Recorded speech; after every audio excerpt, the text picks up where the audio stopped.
Assalamualaikum warahmatullahi wabarakatuh. Hai sahabat energi, kembali ke dalam program Chat Energi atau cerita hangat dan asik tentang energi. Pada episode kali ini, Chat Energi mengusung tema ekosistem industri baterai nasional bersama dengan salah satu anggota Dewan Energi Nasional. Nah, sahabat energi sudah nggak sabar kan dengan Chat Energi kali ini? Yuk simak video berikut. Sudah hadir bersama kita Bapak Dr. Astatio Lasman dari anggota Dewan Energi Nasional kalangan teknologi. Selamat datang Bapak. Terima kasih, halo Sobat Energi. Iya, semoga selalu sehat ya Pak. Alhamdulillah, insya Allah. Ini alhamdulillah banyak sekali pertanyaan tentang tema kita kali ini Pak. Mengenai ekosistem industri baterai nasional. Dan kita sudah merangkum dan semoga jawaban Bapak ini bisa memuaskan dari sahabat energi. Kita langsung aja masuk ke pertanyaan pertama. Dari @nbsusilo. Ini di komen Instagram Dewan Energi Nasional Pak. Dia bertanya mengenai, setahu saya Indonesia salah satu penghasil nikel terbesar di dunia. Lalu bagaimana strategi pemerintah untuk menjadikan Indonesia pemain utama di era elektrifikasi global, Pak? Ya, yang dinyatakan tadi betul ya, bahwa utamanya di Sulawesi kita punya tambang resources mineral nikel itu cukup banyak. Dan baterai itu terdiri dari tidak hanya nikel, tapi juga ada mangan, ada kobalt, ya. Nanti ada campuran lagi dengan lithium dan kayak semacam itu. Tapi ini semua memang harus diupayakan. Adapun sekarang yang mengusahakan itu dari perusahaan dari luar itu karena mungkin di tempat kita diperkirakan belum siap di situ. Tapi saya kira lama kelamaan harusnya apa yang ada di perut Indonesia ini juga dikerjakan oleh para pemuda-pemudi Indonesia. Nah, peranan baterai ini itu mau tidak mau, suka tidak suka akan menjadi mengetengah. Karena apa? Karena ke depan dengan energi terbarukan, maka yang namanya energi yang lama, yang fosil yang sebenarnya mulai ditinggalkan. Tetapi akibatnya dari itu maka diperlukan satu baterai untuk baseload atau baterai untuk kendaraan. Nah ini nih yang sehingga baterai tadi mengetengah, dan mudah-mudahan dengan adanya resources nikel yang cukup bagus di Sulawesi tadi bisa mengembangkan Indonesia ke depan dengan lebih baik lagi. Ini Pak ya, jadi kita sebenarnya sudah punya modal dasar ya Pak. Ada modal dasar. Jadi lalu kita masuk ke pertanyaan kedua nih Pak. Memang ini dari @fitriani Fani, sama dengan di Instagram kita Pak. Bagaimana dengan kesiapan regulasinya Pak? Lalu dia juga menanyakan apa peran DEN dalam berkoordinasi dengan kementerian lembaga lainnya. Iya. Jadi khususnya dalam hal baterai ini itu nanti akan terikut setidaknya ada dengan perindustrian, ada lagi dengan perdagangan, sisi lain lagi ada dengan standar, dengan standarisasi. Dan ini semua harus dirangkum menjadi satu sehingga memudahkan pertumbuhan baterai di Republik ini. Nah, di dalam pertanyaan tadi ya Mbak Fitriani ya, itu regulasi standar sepertinya memang belum komplit, tetapi itulah tantangannya, memang harus diadakan. Bahkan kalau dari sisi regulasi ada suatu impres dari Presiden yang mengharuskan pemerintah pusat dan pemerintah daerah menggunakan kendaraan listrik. Ya, ini ada angin segar sebenarnya mengembangkan baterai setidaknya untuk internal pemerintah sendiri. Vitamin ya Pak. Ya. Dan ini yang perlu diupayakan. Jadi standarisasi memang perlu ditingkatkan karena itu tantangan. Tapi kemudian pasar itu ceruknya itu sudah kelihatan di sana. Lanjut, ini juga ada pertanyaan di Instagram dari @muhammadfirdaus. Ini memang ada kaitan dengan limbah ya Pak, dengan lingkungan. Dia menanyakan bagaimana penanganan akan limbah baterai. Lantas kemana baterai yang lama harus dibuang, atau apakah bisa diolah kembali Pak? Nah, ini pertanyaan bagus ya, karena kita menggunakan teknologi tidak hanya semata-mata kegunaannya, tapi harus secara holistik bagaimana dengan lingkungan hidup ya, Nah, di Gajah Mada itu ada suatu research mulai untuk mengolah ulang limbah dari baterai.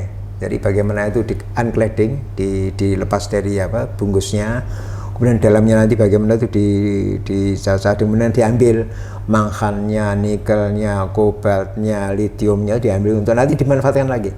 Dan demikian andai kata nanti ada limbah yang belum belum ini, mudah-mudahan tinggal sedikit. Tapi nanti akan dimanfaatkan untuk industri baterai lagi. Nah ini belum banyak melakukan itu. Setahu saya yang ada di Indonesia ini baru KSM ada yang melakukan. Kalau pembuatan baterainya sendiri itu ada di UNS, ada juga di NBRI, National Battery Research Institute yang ada di Puspitek Serpong. Jadi ini embrio-embrio dari internal ya. Belum lagi perawat swasta, ada baterai ABC, mungkin ada lagi yang mungkin yang lainnya lagi ya. Dan ini yang perlu kita upayakan terus. Jadi jangan sampai begini, era kendaraan listrik datang, era basis baterai untuk base load datang, tetapi kita tidak berbuat apa-apa karena takut limbahnya, takut ininya. Tapi ternyata teman-teman dari perguruan tinggi sudah mulai memikirkan bagaimana recyclingnya itu sendiri. Ya.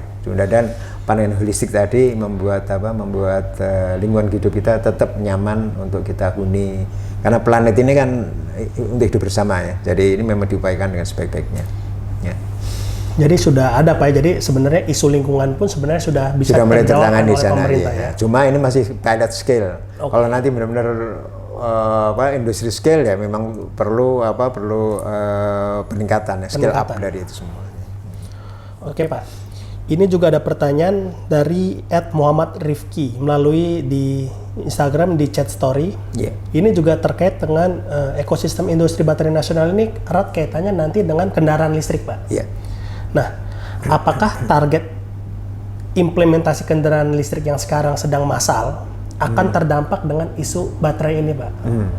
Jangan-jangan maksudnya takut nggak nih? Gitu ya? Iya, nanti kendaraan listriknya nggak maju karena baterainya belum ini. Iya, memang sifat yang perlu kita ketahui sebenarnya industri apa saja itu di awal ya mungkin barangnya tidak awet, mungkin barangnya kapasitasnya lebih sedikit dan sebagainya. Tapi teknologi itu akan menyelesaikan semua permasalahan tadi sehingga lama-lama menjadi lebih bagus. Ya. Itu apa saja sifatnya teknologi semacam itu. Dan memang kalau sekarang mungkin baterai itu baru tahan 3,5 atau 4 tahun barangkali. Tapi ke depan harapannya bisa 8 tahun, mungkin bisa 10 tahun dan seterusnya. Tapi itu improving. Tapi industri ini tidak mungkin bergerak manakala tidak ada yang memanfaatkan. Jadi saling seperti kita lihat mobil dari Astra dulu ya. Astra, Toyota dulu kan modelnya model bentuknya masih kaku-kaku begitu. Tapi terus ada R&D terus jalan terus akhirnya menjadi bagus. Dan tidak hanya itu saja, yang lain-lain pun semacam itu juga. Jadi kekuatan material gitu juga. Dulu mixer itu seringkali terakhir macet karena karbonnya itu terkikis ya. Tapi sekarang mungkin dengan karbonnya lebih keras lagi sehingga dia tidak mudah aus. Jadi lama-lama menjadi lebih nyaman. Begitu sih dengan baterai. Tapi ya itu catatannya bahwa program pemerintah, jadi program secara kedepannya kita ingin mencapai net zero emission atau dekarbonisasi. Ini hanya bisa dituju dengan memanfaatkan, mengedepankan energi terbarukan. Energi terbarukan khususnya untuk solar cell, untuk angin, untuk dua itu ini terkendala dari sisi penyimpanan baterai karena listriknya tidak stabil. Untuk stabil harus pakai baterai. Mau tidak mau, suka tidak suka dengan itu. Dan maka untuk basis base load tadi perlu baterai. Satu sisi lagi kendaraan listrik karena kita ingin meminimasi impor minyak atau penggunaan minyak untuk kendaraan-kendaraan tadi, maka mau tidak mau menggunakan baterai. Jadi nanti akan berikan ke sana semua. Dan ini akan terus difasilitasi oleh pemerintah sesuai dengan tuntutan tidak hanya kita sebagai warga di dunia ini, negara ini, tetapi juga ada kewajiban kita untuk membuat lingkungan hidup kita menjadi lebih baik lagi. Karenanya baterai tadi mudah-mudahan tidak menjadi kendala untuk kendaraan listrik ke depannya. Oke, baik Pak. Ini juga ada pertanyaan yang menarik Pak dari @Rani Wibawa Pak melalui Instagram. Dengan isu ekosistem industri baterai nasional ini sebenarnya sejauh mana peran DEN Pak untuk mengawal sampai jadi terus apakah DEN ini juga melakukan pengawasan implementasinya? Apakah itu masuk ke dalam tugas DEN atau mungkin Bagaimana Pak? Bisa diceritakan Pak? Jadi kita bicara yang gedenya dulu. Bicara dulu adalah bagaimana mencapai net zero emission. Itu sudah, dan dalam sidang COP ya yang terakhir tahun 26-27 kemarin itu kita sudah menyatakan untuk mencapai di tahun 2060. Oke, itu satu. Untuk mencapai arah sana maka perlu transisi energi. Transisi energi itu kalau kita bicara itu seolah bagaimana memaksimalkan peranan energi terbarukan. Energi terbarukan itu yang paling jelas kelihatan mata itu ada tidak hanya air laut, kalau mungkin gelombang tidak hanya, tapi bisa matahari sama angin. Yang dua ini yang intermittent. Intermittent tuh sekarang produksinya ada listriknya, tapi mungkin malam hari sudah nggak ada, atau mungkin anginnya berkurang kecepatan ya, semacam itu. Nah ini diselesaikan dengan baterai agar hasilnya base loadnya cukup bagus. Nah peranan brand itu ada sifat dari bagaimana mengamankan kebijakan transisi energi dengan bagus, maka harus ada pengawasan lintas sektor. Nah, pengawasan lintas sektor ini meliputi yang ada di 7 menteri anggota dari DEN selain ESDM sendiri, yakni dari BPN, Pertanian, BPN Bappenas maksudnya, Pertanian, Perindustrian, KLHK dan seterusnya. Itu semua harus melihat industri ini dalam suatu kerangka besarnya, agar tujuan akhir net zero emission, tujuan akhir meminimasi fosil itu tercapai dengan bagus. Dan di sanalah letak peran dari DEN itu sendiri. Tapi tadi Pak, akan dikawal sampai kapan Pak tadi pertanyaannya Pak? Kalau dikawal sampai kapannya ini kita saling melihat ya. Yang jelas kami mendapat instruksi dari Ketua Harian DEN di bulan Desember kemarin ya, Desember 2022, bahwa untuk industri baterai ini harus diseriusi, tidak dengan jeli agar bisa terlaksana dengan sebaik-baiknya. Nah sekarang ini baru dibuat policy papernya. Sejauh mana itu nanti, nah ini akan kita lihat terus. Tapi yang jelas bahwa tidak mungkin negara ini akan terus-menerus impor dari luar. Kalau ini udah kita impor aja baterai dari luar, dalam negeri nggak perlu, nggak bisa begitu.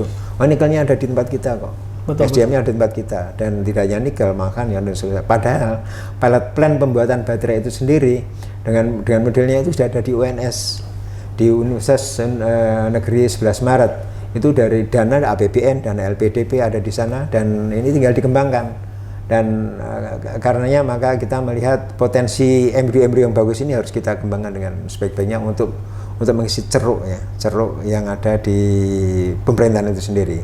Kalau nanti ada yang di non pemerintahan memanfaatkan baterai dari luar, barangkali kan ini di era bebas ya, perdagangan bebas bisa sih dimasukkan, tetapi untuk yang ceruknya pemerintah mudah-mudahan bisa dipenuhi dari keperluan dalam negeri.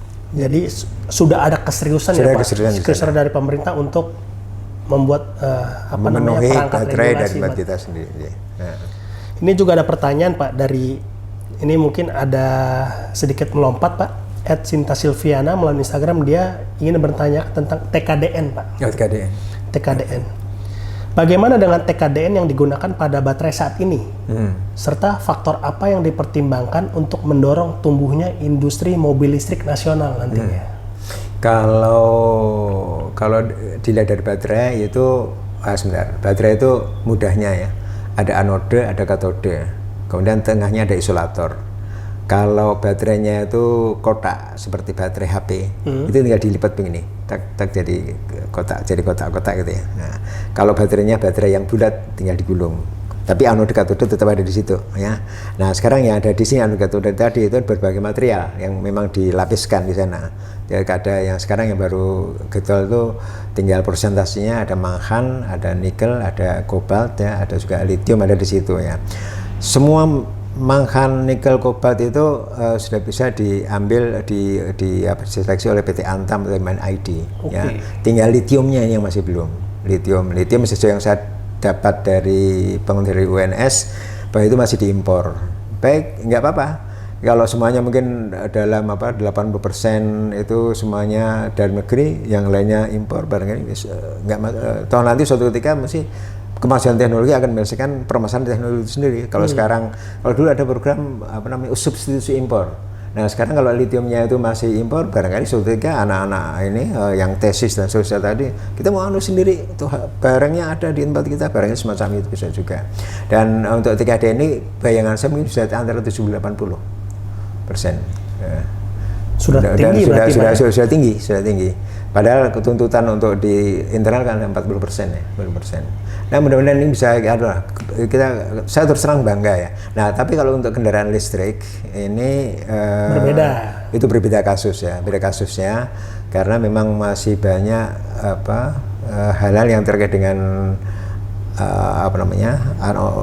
perusahaan otomotif yang dari luar ya. Mungkin saya masih belum bisa karena saya baru menyelesaikan masa baterainya. Untuk kendaraan memang belum. Tidak ini di sana. Ini juga dia menanyakan Pak, faktor apa yang harus dipertimbangkan untuk mendorong tumbuhnya industri mobil listrik, mungkin ke arah sana? Kalau ke arah sana ya.